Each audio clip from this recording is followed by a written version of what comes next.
All right, Sharon. Across cultures and centuries, people have described remarkable, similar, expanded states of consciousness. The mystics, the monks, indigenous wisdom keepers, near death experiencers. Sharon, is that a coincidence or evidence of deeper human capacity? Welcome to the Holy Shiftball podcast. I'm Bethany, your energetic bestie, alongside my fabulous soul sister, Sharon. Hey, Sharon. Hey, baby. And today we're asking a question that has fascinated humanity for thousands of years. What happens when consciousness expands beyond our everyday experience? Yes, girl, because people from completely different cultures, have separated by geographics, language, time, often describe, surprisingly similar Mhm. experiences. Say that again And that twice. too. Say that five times real fast. Right? Yeah, they describe experiences of connection, awareness, intuition, oneness, a deeper understanding of themselves and reality. And today's guest has spent 2 decades exploring exactly that. Today, we're joined by Sara Roccisano. Sara is a world traveler, a speaker, an author, and founder of Emboldened Adventures.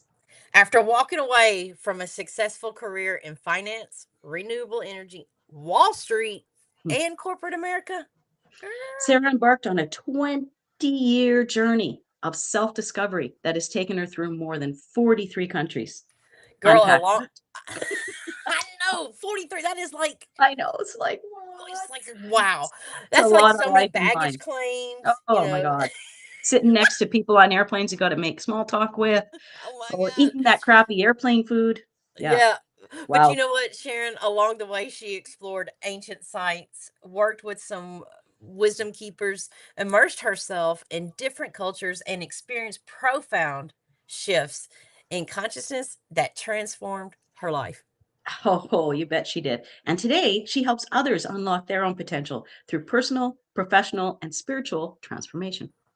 Sarah, welcome to the Holy Shift Ball podcast, girl. Hello! Woohoo! Thank you, Bethany and Sharon, for having me. What a Thank, beautiful introduction. thank you for Thank you. I'm like, being wow, who here. is this person?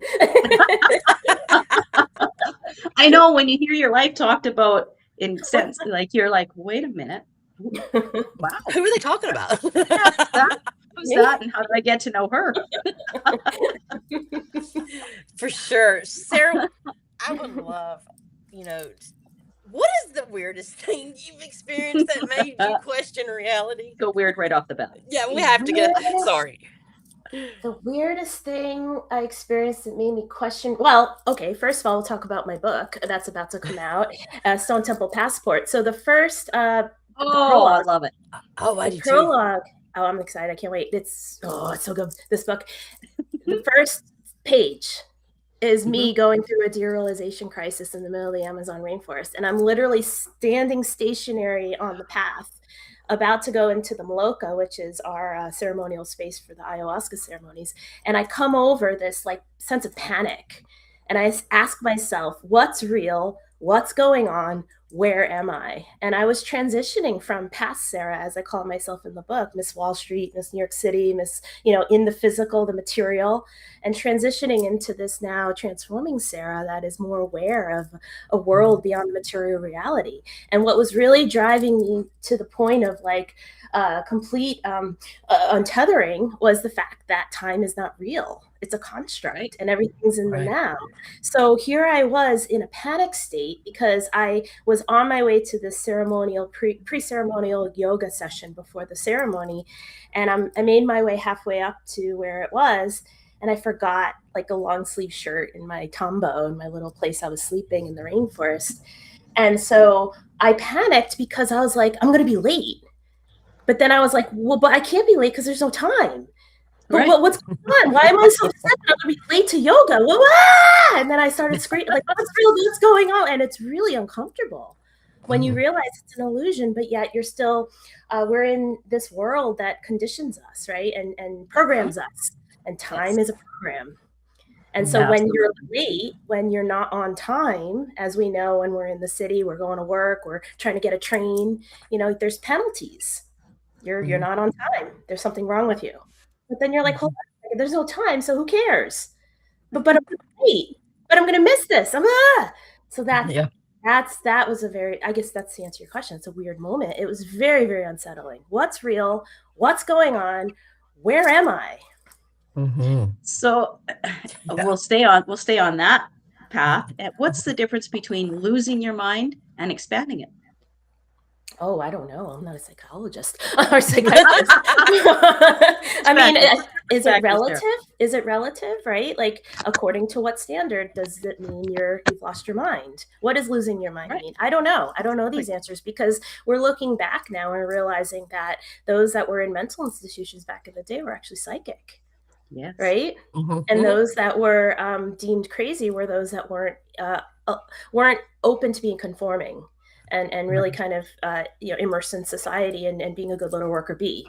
And so I don't know because you could look at me and compare me to 10, 15, 20 plus years ago and say, what happened to her? What happened? She's crazy. Maybe I am, I don't know, but again, according to what standard. And I think consciousness is an expansion. There's as we continue to expand our spirituality, we realize it's infinite. Right? There's an infinite energy of expansion and ongoing creation and unfolding and creative destruction in a lot of ways is what I understood with the medicine ayahuasca. And so everything's infinite and it's expanding. So, today it might be one thing, tomorrow it might be a completely new definition. And we realize we see things in a new perspective that we never saw before because the world continues to unfold in new ways. So I don't know how to answer that question. I'm not sure. Well, that was a great job for not knowing how to answer it. That was a fabulous answer. Thank you. Sara, what experience would you say expanded your consciousness the fastest? Oh, I don't know. Again, like how do you define expansion of consciousness? I think it was the medicine. I worked with ayahuasca 7 times. The first time I was working with the medicine, 7 ceremonies across 2 weeks. And then since then, I've worked with other psychedelics and plant medicines and with ayahuasca 3 more times. So it's an ongoing discovery of, what the medicine shows you, but it's an avenue. It's not the avenue. There's other ways to expand consciousness through breath work and, immersion in nature and a lot of other things where you're disconnecting from this sort of illusion that is the material world, right? The construct of the everyday society, and even decoupling from technology in some ways. Like we were talking about AI offline before, right? AI makes you an NPC and it makes you boring because now everything is consistent and the same, and this is the way you answer questions. But the way to counteract AI is to be the crazy self you are and be unhinged and unpredictable and creative. And what do they call it? The drunk poet in that that tweet that I shared with you earlier. So I think that's really the discovery is, how do I become my authentic self that continues to expand and reconnect and learn and grow in a way that cannot be, it's like a wild horse. You can't hold it back. I'm sorry to interrupt, but for our audience members that doesn't know anything about ayahuasca plant journey, could you describe, what it is? What is the ceremony? What does that entail? Where did you go? Where were you at? Give us a whole, drop us in your reality. Sure, absolutely. And this is why I wrote my book, Stone Temple Passport, that's out in stores soon. I 100% documented this experience through my journals, through videos, through photographs and other sort of things. And what it is, it's a plant medicine. It's a psychedelic, and it's a very, very, very powerful psychedelic known as the Mount Everest of all psychedelics. It's a ceremonial medicine, mainly, being administered by the Shipibo people who are in the Amazon rainforest. But it's been known to be around for quite a long time. And what it does is it's DMT. Essentially, there's 2 ingredients that make up this brew. It's a tea in some ways. It's the ayahuasca vine that's growing in the rainforest, and it's a chacruna leaf, a plant as well from the rainforest. And the chacruna leaf has the DMT in it. Dimethyltryptamine is the molecule. And our brains actually make DMT, our third eye, our pineal gland. And they suspect that when you're having near-death experiences or you're on your way to passing on once you're dying in the physical world, you're going through a DMT trip in some ways in your third eye. And so we have an enzyme in our body that is an MAO enzyme inhibitor, and that prevents DMT from being activated in your brain on the daily basis, on our everyday life. So what ayahuasca is doing is there is a MAO enzyme that blocks this inhibitor, and it clears the path for the DMT in the chacruna leaf to now come into your third eye. And that's when the real magic starts to happen. You start to see beyond the material veil. The medicine shows you what you need to see in the sense of personal introspection, what's beyond in terms of like multidimensional realms and spirit guides and other sort of things. And it's guided by the shamans, the Shipibo shamans. And what is really an enhancer is the Icaros. They sing the songs of the plants. It's a vibrational sort of energy that they are working as shamans. They are working with your energetic field, and they sing to you these Icaros that help to vibrate and really kind of make the medicine activate. And that's where the real sort of discoveries begin with the medicine. So every single experience with Aya is different. You could work with it 100 different times. You get 100 different sort of results or experiences or visuals or whatever it is. So, and it's guided by a higher consciousness entity, Mama Ayahuasca, who's embodied in the vine. It's absolutely incredible. The book I wrote, I think, is the best first person account of an ayahuasca experience you're going to find in written text. And I stand by that statement. So I'm very excited about sharing it with the world. That's so wonderful. Sara, so you did this in the jungle. You experienced ayahuasca in the jungle, correct? What did the jungle teach you about consciousness that Wall Street never could? Great question. The Amazon is a beautiful set and setting for the working with the medicine. And it teaches you a lot. It teaches you there's more beyond the material veil, as I mentioned, that nature is part of this bigger essence of consciousness. Mother Nature, Pachamama, is real. Earth, Gaia, is Pachamama. And it teaches you that you don't need to be conformed. You don't have to be conforming, controlled by the institutions that are trying to indoctrinate us. And that's what ceremony 6 is what I saw, that I was in this club that I got initiated into, where those in the club live with authentic sort of approaches to life. They're artists, they're shamans, they're listening to their true calling. They're not beholden to a system. They're creative people. They're just not, they're always expanding and kind of growing and learning and taking life in with such joy and reverence. So I think that's what the rainforest was kind of showing me in terms of a dichotomy, that the world we're in, this material world we're in, is an illusion. It's our construct from our consciousness, and we're creating the reality around us. But at the same time, you could change the channel. If it's not working for you, you don't need to struggle. Like, there's a way to continue to co-create with Creator and find a new kind of path that is really your calling, that gets you excited about life, that makes you want to create, that makes you feel alive and unique. That's a fantastic answer. Sara, do you believe that expanded states of consciousness are available to everyone, or is this only a selected soul's journey, or can everybody? What do you think? When you're receptive to it, absolutely. Everything is consciousness. Everything is consciousness. This computer is consciousness. We're co-creating now, right? We're co-creating a conscious moment. Rocks are consciousness. The stars, the plasma, which is 95% of matter anyways, plasma, it's all consciousness. And it's all vibrating at different levels and energy frequencies. And so, we're in the physical, so the vibration is very low. It's very kind of solid. But as you expand out, you vibrate higher and higher, higher. That's sort of your love feeling. That's the authenticity. That's joy. Those are those higher, beautiful emotions, whereas in the lower vibration, we feel more fear, hate, anger, all those sort of things, sadness, and it keeps us tethered and down. So yeah, expansion of consciousness is important. Anyone can tap into it. Nature gets you there. It doesn't have to be the psychedelics. Grounding, taking your shoes off and putting them in the grass, feeling the wind on your face, smelling the fresh air, feeling the sun, on your skin, hearing the birds sing. That in itself is an expansion of consciousness. So it's accessible to everyone if you're willing to receive and, open to it. Yeah. So I think personally, when people go on vacation, they take that 2 weeks or whatever away from their corporate life and their job. And then they go and they experience sand, sun, and I think they expand their consciousness on those times. They just aren't aware of it. Yeah. What belief about reality did you have to let go of, Sara, in order to experience the deeper truth that you're living and learning now? That we're in scarcity. Reality here right now teaches us we're in scarcity mode. Yes. So that means we're disempowered, right? Where it's zero sum. It's I win, you lose. There's only enough for me and I got to fight for my space. And I'm constantly in a state of fear and lack.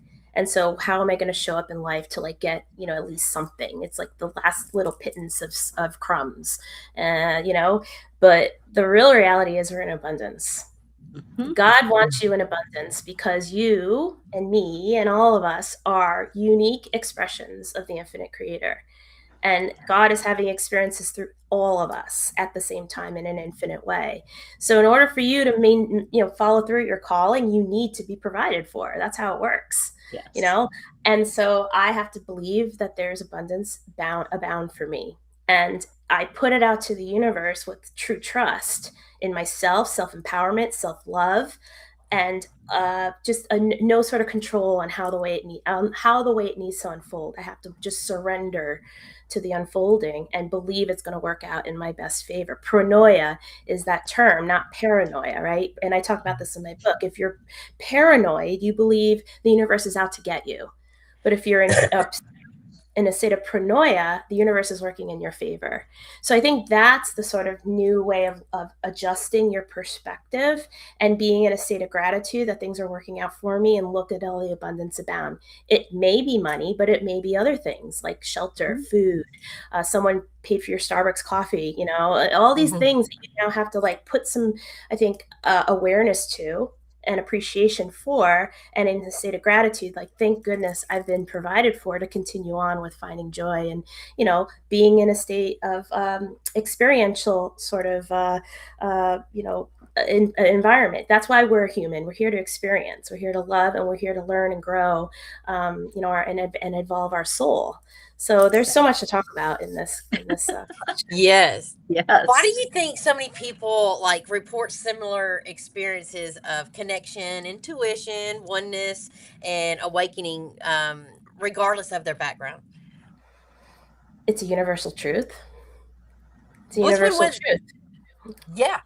What's one way that you could guide our listeners to connecting to that truth, and connecting to their wisdom and to their intuition?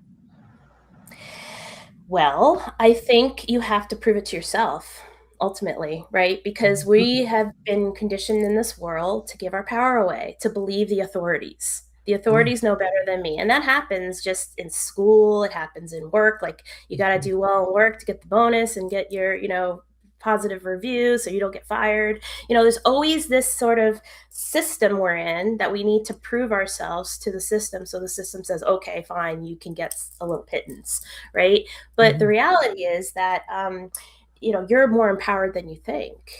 And so that's really where, you start to learn how to trust yourself. And then you start to see the magic unfold in front of you. And you're like, holy crap, I know it's real because I know it to be true deep in my knowing. And no one can tell me I'm not right. No one can tell me I'm crazy because I know it's true for me. And then you continue to accept and receive and continue to go on your own exploration journey for yourself. So it's proven to you by your way. And I think that's what's going on now in this world that we're in, is everything's breaking down and we're seeking real truth for ourselves. People are questioning whether we landed on the moon. And now we're looking at this footage with 2026 eyes instead of, in my case, 1980s eyes, or even in the case of 1960s eyes. And things don't look real anymore in my case. No. And hold on a second. Who was the guy that took the picture? Yeah, exactly. Who was the guy that took the picture? That's one of the big questions out there. So, Sara, now it's time for our favorite part of the show. Woo, shit or shift, baby. Yes. So we're going to give you some questions, and you're going to tell us whether it's shit, you're not having it, doesn't jive, or it's a shift. And yes, that is good and wonderful and expansive. Okay. First question, Sarah. Expanded states of consciousness do not change our reality. Expanded states of consciousness change how we experience it. Shit or shift? I think that shift. It's experiential. As you expand, you experience, and again, it goes back to what I was saying. Like, you know it to be true because it feels right for you. Yeah. Once you see it, you can't unsee it. Right? All Mhm. right, Sarah. Believing that reality is limited to only what you see, what you hear, and what you touch. Shit or shift? Shit. What's real? What's going on? Where am I? Right? Yeah. You know, I think what some sages are saying is that reality is not what we see in the physical. It's actually real beyond the physical. That this conscious sort of this consciousness is real, and then everything else is an illusion. Yeah. Exactly. That we create ourselves based on our emotional reaction to what's around us and our lived experience. And our beliefs. And our belief system. Yeah. Exactly. So, Sarah, consciousness does not emerge from the brain. The brain filters consciousness. Shit or shift? That's real. That's shift. The brain is an antenna. So Mark Gober is an old co-worker of mine, and he wrote the foreword of my book. He's the author of Where's My Mind? Oh shoot, I can't remember the. Sorry, Mark, I can't remember the book. It's about consciousness. Where's My Mind? Where's My Mind is a good title for a book, though. Where's My Mind? Podcast.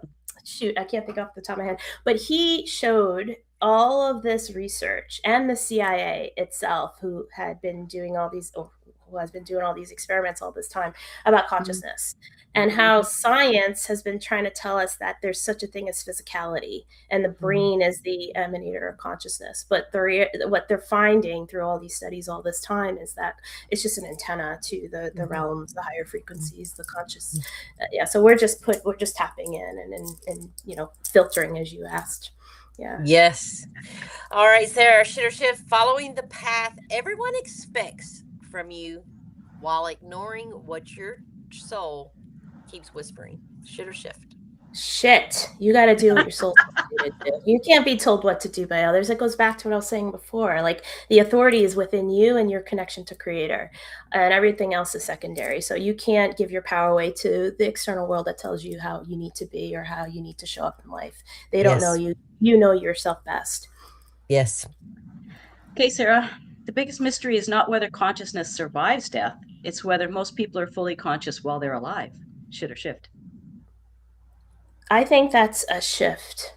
I think that's shift because consciousness is always. It's always.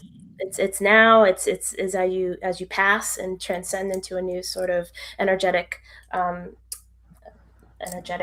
What you're showing up as a different energy. Energy is never dead. It's never not. It cannot be created or destroyed. It only transforms. That's right. That's right. All right. Last question for me. Realizing some of the biggest life challenges became the doorway to your greatest growth. Is that a shift? That is a shift, because we're all here for the hero's journey of our life, right? And we need the paradox that in this three-dimensional world, we need the bad with the good, because it gives us more appreciation toward the good. And so when we're on our deathbed, we're going to say, thank God I experienced these things, like climbing a mountain, swimming with a shark, traveling the world, whatever it is, you're writing a book, whatever it is you're proud of, instead of saying, I worked another 100-hour work week and got a bonus, and put a good, brag thing on LinkedIn, like, look at my deal. So that ultimately matters. Nobody on their deathbed says, oh, I wish I would have worked more weekends. I wish I would have put in longer hours. No, they're like, why the heck didn't I just call in sick and go on that whatever adventure it was, right? Right. One time, my family still teases me about this. I didn't want to go to work. We had an aunt who had passed away like years before. So I called in that my aunt died, and she was dead. She did die. It wasn't a lie. She just didn't die that day. Well, that's the truth in a way. Yeah. So I always get teased about that. Auntie Dorita die lately? That's hilarious. Well, Sara, after Yeah. traveling the world and, working with the wisdom keepers and exploring these amazing ancient sites and, spending 20 years, searching for deeper truth, what's one thing that you know that you wish you could share with every human being right now? That you gotta, it's gonna work out. Everything's still gonna work out. And you're Yeah. going to look back and you're like, thank goodness it worked out the way it did. And that you are in the driver's seat and you are the most amazing human being for you. Like, you just got to be grateful for your higher power, helping show the way. I think about the higher power as they're on top of the mountain with binoculars and a walkie-talkie, and you're down in the chasm going, what do I do now? Take a left. Which way do I go? Exactly. Turn left. Like, watch out for that river. There's a bear, and then you didn't listen, and oops, there you go. So honoring that higher guidance and realizing that you're an awesome human being, and you just got to keep trusting. Yes. Beautiful. Yes. So where can people connect with you and learn more about your work and buy your book? Where can they buy your book, Sara? So the book is, thank you for that, Stone Temple Passport, Awake and Radiate with Mama Ayahuasca. So it's out soon at the end of the summer. Hopefully, most likely we're done with the layout. It's just a matter of pulling the trigger and getting it printed. So yeah, you can find me on Embolden Adventures, EMBOLDEN Adventures.com, SaraRoccisano.com, SaraRoccisano.com. And yeah, you just keep your eyes out on the book. It's an amazing book. I'm so proud of it. Here we go. Awesome. Well, thank you so much, Sara, for this amazing interview today. We've enjoyed it. Me too. We always enjoy your energy, Sara. You're amazing. Yes. You're amazing too. Thank you, ladies. Bethany and Sharon. Appreciate the time. Be well. Well, Sharon, amazing. What a beautiful soul. So, you know what? If today's conversation expanded your perspective even just a little bit, share this episode with someone who has been asking bigger questions about life. And tell us in the comments, have you ever experienced a moment that completely changed how you see reality? We'd love to hear that. We would love to hear all about that. I know that's right, girl. Yeah, let's give us your holy shiftball moment. That's what we want to know. No doubt. And Sharon, who do we have on the show for next week? Next week, we have Deanna Devine. She is an amazing human. I met her in person in April, and I'm so and you've met her in person. You went on a cruise with her. Yeah. You're very lucky. She is a consciousness expert, and but a lot of fun, and very knowledgeable. It's going to be a good show. It's going to be a good, fun show. It is. I'm looking so forward to it. Well, Sharon, once again, amazing. Had a great show. Love you, girl. Love you too. And remember, Sharon, when life kicks you in the balls, be sure to tune in to your Holy Shiftball podcast, where we help you turn that shit into a shift. See you next Thursday. See you next week. Bye-bye.